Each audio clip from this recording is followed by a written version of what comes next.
Les malédictions involontaires, objets hérités, paroles, lieux, et si vous étiez déjà concerné? Il existe des malédictions dont personne ne parle vraiment. Pas celles lancées volontairement dans des rituels obscurs. Mais celles qui s'installent en silence, sans intention, sans conscience. Les plus dangereuses sont souvent les plus discrètes. Et si certaines énergies négatives présentes dans votre vie n'étaient pas le fruit du hasard? Les objets hérités, mémoire invisible du passé, un bijou transmis de génération en génération. Un miroir ancien récupéré dans une maison. Un meuble chargé d'histoire. Ces objets ne sont pas neutres. Ils peuvent porter des émotions fortes, tristesse, colère, deuil. Des événements marquants, ruptures, drames, pertes. Des attachements énergétiques non résolus. Un objet chargé agit comme une éponge énergétique.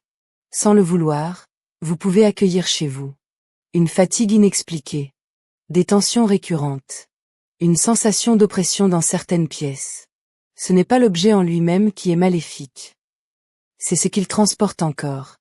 Les paroles, quand les mots deviennent des sorts. Certaines phrases anodines peuvent devenir de véritables malédictions. Tu ne réussiras jamais. Tu es comme ton père ou ta mère. Tu es destiné à échouer. Répétées, surtout dans l'enfance, ces paroles s'impriment profondément. Elles deviennent des programmes inconscients. Et sans le vouloir, celui qui les prononce peut bloquer votre évolution, créer des schémas répétitifs, nourrir des échecs inexplicables.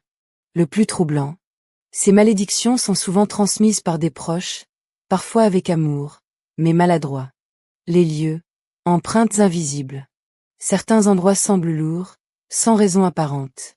Une maison où les disputes sont fréquentes. Les habitants tombent malades. Une sensation étrange persiste. Les lieux gardent une mémoire énergétique. Un ancien conflit, un drame, une souffrance passée peut rester imprimée. En y vivant ou en y passant du temps, vous pouvez ressentir une baisse d'énergie, de l'anxiété, des pensées inhabituelles, comme si le lieu influençait subtilement votre état. Les signes d'une malédiction involontaire. Sans tomber dans la peur, certains signaux peuvent alerter.